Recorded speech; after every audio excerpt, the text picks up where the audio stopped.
Assalamualaikum warahmatullahi wabarakatuh. Untuk kuliah pertemuan kali ini kita akan membahas keamanan informasi. Kenapa informasi itu penting? Karena informasi adalah aset untuk sebuah perusahaan, organisasi, sekolah, perguruan tinggi yang sangat dibutuhkan oleh organisasi tersebut. Makanya kenapa informasi itu perlu dijaga. Informasi itu adalah sumber, eh, termasuk resource bagi sebuah perusahaan atau lembaga atau organisasi. Bahkan untuk saat ini di era digitalisasi, di era revolusi industri 4.0 ini, informasi sangat dibutuhkan untuk sampai dengan cepat dari si pemberi informasi kepada penerima informasi. Ada yang mengatakan bahwa informasi based society, jadi sangat-sangat dibutuhkan. Makanya kenapa informasi itu harus diamankan. Bagaimana keamanannya, kemudian apa itu informasi, akan kita bahas di pertemuan kali ini. Bentuk informasi itu bisa berupa gagasan, pikiran dalam bentuk tulisan atau pidato. Jadi sesuatu yang bisa disampaikan dari si penerima, dari si penyampai informasi kepada penerima informasi. Bentuknya bisa tadi, mulai dari gagasan, pikiran, kemudian ada hard copy, asli, salinan, transparan, atau fact. Kemudian ada soft copy, kemudian ada pengetahuan perorangan, pengalaman, ada keterampilan, pengetahuan, pertemuan formal, informal, percakapan telepon, atau telekonferensi video. Termasuk kita misalnya seperti ini ya, kita mengadakan perkuliahan online, itu adalah sebuah informasi atau bentuk informasi. Intinya bahwa informasi itu bentuknya bisa disampaikan dari si penerima, si pemberi informasi kepada penerima informasi melalui suatu media. Itu adalah bentuk informasi. Kemudian pertukaran informasi, jadi informasi itu bisa disampaikan dari si pemberi informasi kepada penerima informasi melalui dua cara. Yang pertama adalah informasi elektronik. Bukti elektronik misalnya berupa bentuk pembuktian yang bersifat elektronik untuk dilakukan pertukaran dalam transaksi elektronik. Kemudian yang kedua adalah transaksi elektronik itu sendiri yang bersifat elektronik melalui internet, namun memiliki nilai ekonomi dan kekuatan hukum yang sama seperti transaksi fisik atau nyata. Seperti yang dilakukan saat ini, ada e-commerce, ada perdagangan elektronik. Jadi ada jual beli online, itu termasuk transaksi elektronik. Itu termasuk pertukaran informasi. Kemudian keamanan informasi sendiri didefinisikan, ada beberapa ahli yang mendefinisikan bahwa keamanan informasi yang pertama ya ini oleh Kay Carr pada 2012. Keamanan informasi merupakan perlindungan informasi dari berbagai ancaman agar menjamin kelanjutan proses bisnis, mengurangi resiko bisnis, dan meningkatkan return of investment atau ROI serta peluang bisnis. Sedangkan menurut G.J. Simmons, itu adalah bagaimana kita dapat mencegah penipuan atau cheating, atau paling tidak mendeteksi adanya penipuan di sebuah sistem berbasis informasi, di mana informasinya sendiri tidak memiliki arti fisik. Jadi sebenarnya informasi apapun itu harus diamankan. Jadi perlindungan terhadap informasi itu adalah keamanan informasi. Dari beberapa definisi tadi, termasuk yang dari nasional ini ya, dari Jurnal Nasional 2013, kalau disimpulkan bahwa keamanan informasi itu adalah menjaga informasi dari ancaman yang mungkin dapat menyebabkan atau mengakibatkan proses bisnis itu terganggu. Ya. Jadi informasi itu harus dilindungi. Tingkat keamanan pada informasi juga bergantung pada tingkat sensitivitas informasi atau database. Jadi kenapa makanya penting bahwa informasi itu harus dilindungi karena akan mengakibatkan proses bisnis itu terganggu. Contohnya saja misalnya informasi-informasi melalui internet yang harusnya sampai ke perusahaan itu akan terganggu jika tidak dilindungi keamanannya. Nanti bentuk-bentuk gangguan yang mungkin bisa mengakibatkan informasi itu tidak sampai atau tidak bisa diterima oleh penerima pesan atau penerima informasi ada di sub bahasan berikutnya. Ya, kemudian aspek yang harus dipenuhi dalam suatu sistem untuk menjaga keamanan informasi. Jadi informasi itu akan aman itu jika memenuhi aspek-aspek yang pertama adalah akurat dan lengkap. Jadi informasi itu harus lengkap, informasi itu harus akurat. Karena kalau tidak lengkap dan tidak akurat, maka tidak akan bisa memenuhi keinginan yang dibutuhkan oleh perusahaan, oleh organisasi, oleh perguruan tinggi, oleh sekolah. Yang kedua adalah informasi itu harus dipegang oleh yang berwenang. Misalnya informasi terkait dengan keuangan. Nah, siapa orang yang berwenang memegang informasi berkaitan dengan manajemen keuangan? Berarti si manajer keuangan kalau di sebuah perusahaan. Siapa yang berwenang menjaga kerahasiaan data dari data SDM dari perusahaan? Adalah manajer SDM atau mungkin langsung pada manajer puncak dari sebuah perusahaan. Jadi informasi itu dipegang oleh orang yang berwenang. Karena kalau tidak dipegang oleh orang berwenang, dikhawatirkan akan disalahgunakan oleh orang yang tidak bertanggung jawab. Misalnya terjadi penipuan. Kemudian dapat diakses dan digunakan sesuai dengan kebutuhan. Kalau informasi itu susah diakses, maka akan mengganggu jalannya operasional perusahaan. Jadi memang tadi dipegang oleh orang yang berwenang, tapi orang yang berwenang tersebut memberikan akses kepada karyawan-karyawan atau manajer-manajer yang membutuhkan informasi tersebut. Jadi sifatnya dipegang oleh orang yang bertanggung jawab, tetapi terbuka jika memang informasi tersebut dibutuhkan. Kemudian yang keempat adalah memberikan informasi pada format yang tepat. Formatnya harus tepat.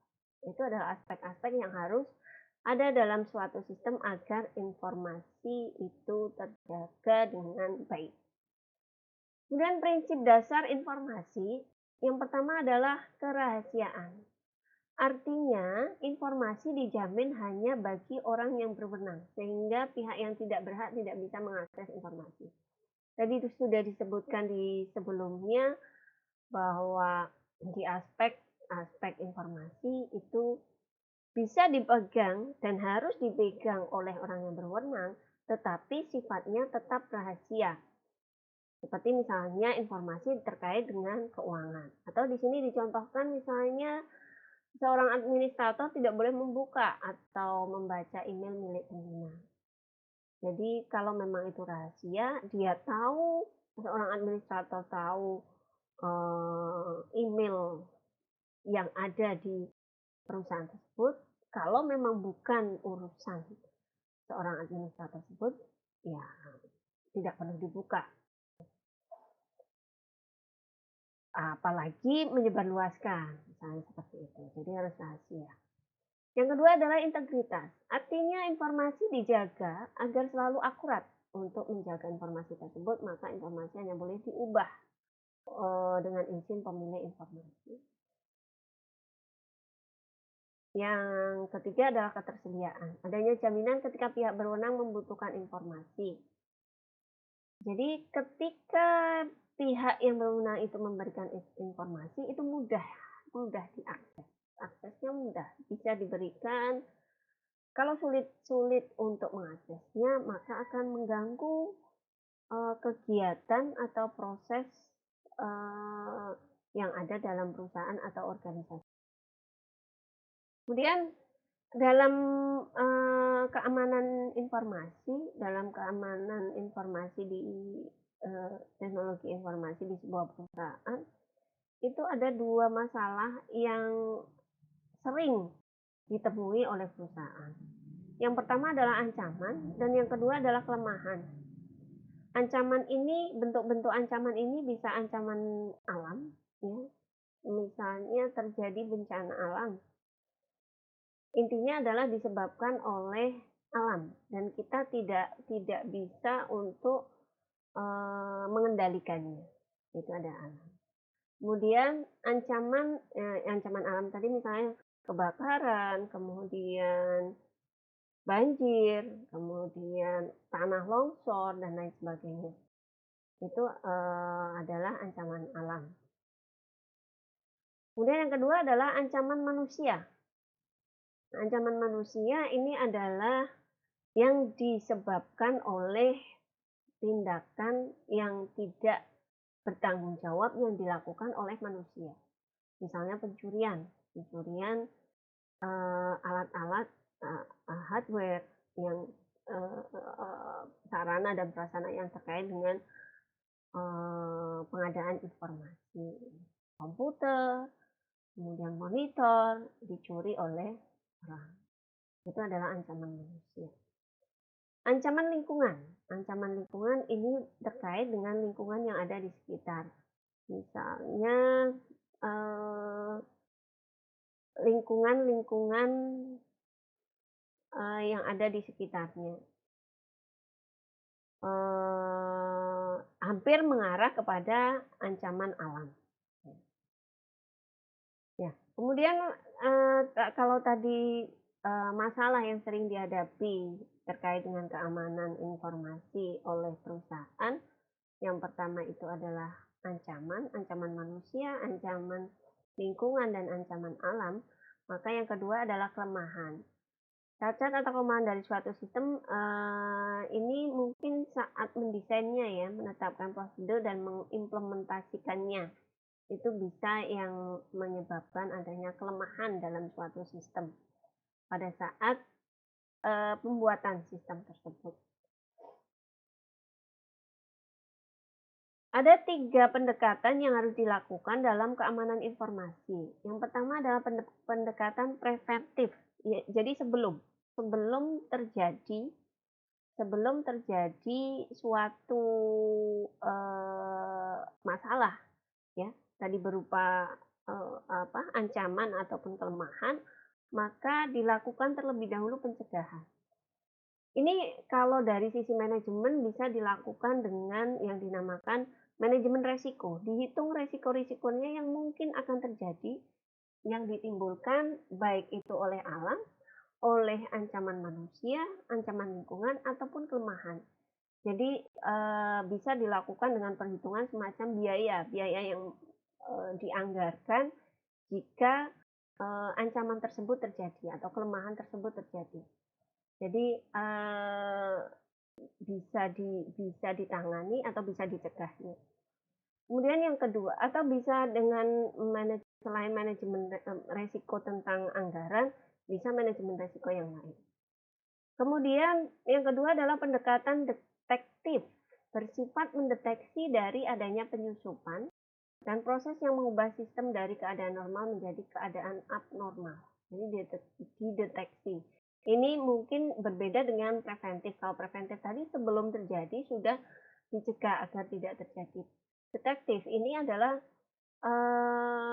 mana-mana dicari mana-mana yang nantinya akan mengakibatkan terjadinya ancaman atau kelemahan. Gitu. Kemudian yang ketiga adalah pendekatan korektif, bersifat mengoreksi keadaan sistem yang sudah tidak seimbang untuk dikembalikan ke keadaan normal. Jadi memang sudah rusak, kemudian bagaimana sih sistem tersebut bisa diperbaiki. Uh, Tadi sudah saya jelaskan yang sebelumnya bahwa pendekatan ini ya, pendekatan jenis dari pendekatan preventif itu adalah bagaimana kalau dari sisi manajemen bagaimana mengatur manajemen resiko atau di sini manajemen keamanan informasi itu seperti apa. Terkait dengan manajemen keamanan informasi ada istilah Corporate Information System Security Officer. Ini telah digunakan oleh beberapa organisasi untuk sistem keamanan informasi di perusahaan. Ada mungkin sistem yang lain untuk mengamankan informasi. Banyak sistem-sistem yang sekarang sudah diciptakan untuk mengamankan informasi. Intinya, yang harus dilakukan oleh perusahaan agar keamanan informasi itu dapat dijaga, maka yang harus dilakukan pertama adalah akses kontrol sistem yang digunakan. Jadi informasi itu bisa diberikan kepada orang yang bertanggung jawab pada informasi tersebut, pada yang berwenang, bisa diakses, tetapi harus tetap dilindungi. Siapa yang boleh mengakses sistem keamanan informasi? Siapa yang boleh mengakses informasi tersebut atau siapa yang bertanggung jawab? Jadi ada semacam kebijakan, ada semacam peraturan. Siapa saja yang boleh mengakses dan siapa yang tidak. Yang kedua adalah telekomunikasi dan jaringan yang dipakai. Telekomunikasi dan jaringan yang dipakai ini juga diatur baik secara fisiknya maupun penggunaannya. Jadi fisiknya itu harus didesain seefisien mungkin, sebaik mungkin agar mudah digunakan, mudah diakses, tidak mengganggu jalannya perusahaan. Kemudian manajemen praktis yang digunakan, manajemen mengamankan informasi. Yang keempat adalah pengembangan sistem aplikasi yang digunakan. Jadi maintenance ya dan pengembangan sistem aplikasi. Selain maintenance, pemeliharaan, itu ada pengembangan sistem aplikasi yang digunakan. Jadi jangan hanya sistem aplikasinya hanya itu saja. Tidak ada keamanannya, tidak diperhatikan pengembangannya, yang sudah kadaluarsa dibiarkan, itu akan mengganggu keamanan informasi yang ada di dalam perusahaan, yang ada di organisasi. Yang kelima adalah cryptograph yang diterapkan. Kemudian arsitektur dan SI yang ditetapkan. Tadi penjelasannya sama dengan telekomunikasi jaringan yang digunakan. Jadi bagaimana mendesain jaringan fisiknya itu mudah digunakan, tidak mengganggu aktivitas di perusahaan. Kemudian pengoperasian yang ada, kemudian business continuity plan dan disaster recovery plan. Jadi bagaimana perencanaan merecovery penggunaan jaringan, penggunaan keamanan informasi. Kemudian kebutuhan hukum, bentuk investigasi dan kode etik yang diterapkan. Ini penting sekali karena begini, keamanan informasi ini terjadi pencurian misalnya oleh ancaman oleh manusia, itu bisa saja terjadi bukan disebabkan oleh orang luar, tetapi bisa mungkin dari dalam perusahaan itu sendiri. Maka jika di dalam perusahaan atau organisasi itu dilakukan oleh orang dalam, maka harus ada hukumnya, bagaimana sanksinya, hukumnya seperti apa, kode etik yang diterapkan seperti apa. Termasuk nanti bagaimana memberikan edukasi kepada karyawan kepada manajemen di perusahaan tersebut untuk tidak melakukan hal-hal yang melanggar kode etik tentang keamanan informasi. Yang terakhir adalah tata letak fisik dari teknologi informasi yang ada. Desainnya ya, arsitekturnya itu harus disesuaikan dengan kebutuhan perusahaan. Nah, kemudian ada ini beberapa contoh yang terkait dengan kejahatan komputer ya. Artinya keamanan informasi ini akan terganggu karena ada kejahatan-kejahatan komputer, dan ini akan meningkat disebabkan karena yang pertama, aplikasi bisnis yang menggunakan basis teknologi informasi semakin meningkat. Perdagangan elektronik, e-commerce, jual beli online di dunia itu semakin meningkat. Apalagi dengan sekarang saat ini banyak digunakan tidak hanya di dunia bisnis saja, tapi juga dunia pendidikan. Karena adanya pandemi wabah corona ini ya, COVID-19 ini, maka akan semakin bertambah bisnis atau pendidikan atau bidang yang lain yang menggunakan basis teknologi informasi. Dan ini juga kejahatan juga akan meningkat karena semakin banyaknya penggunaan teknologi informasi tersebut. Kemudian desentralisasi server, ya, sehingga lebih banyak sistem yang harus ditangani dan membutuhkan lebih banyak operator dan administrator yang handal.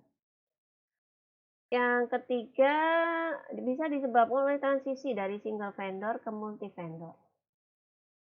Kemudian meningkatnya kemampuan pemakai karena semakin banyak yang menggunakan aplikasi baik bisnis ataupun bidang yang lain tadi, maka semakin orang akan mencari celah kelemahan yang ada di sistem tersebut.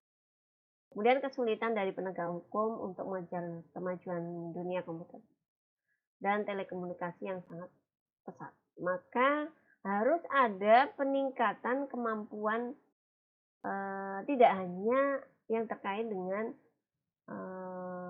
perusahaan, yang terkait dengan penggunaan teknologi informasi di perusahaan saja, tetapi juga di lembaga-lembaga hukum di Indonesia. Kemudian semakin kompleksnya sistem yang digunakan. Yang ketujuh, semakin banyak perusahaan yang menghubungkan sistem informasinya dengan jaringan komputer global. Itu kejahatan bisa dilakukan. Kemudian banyak ya teknik-teknik yang digunakan untuk melakukan serangan. Ini termasuk ancaman yang datang dari manusia tadi ya. Ada beberapa teknik yang digunakan. Proteksinya seperti apa dan teknik keamanannya seperti apa tadi sudah sedikit saya jelaskan bahwa ada beberapa yang harus dilakukan oleh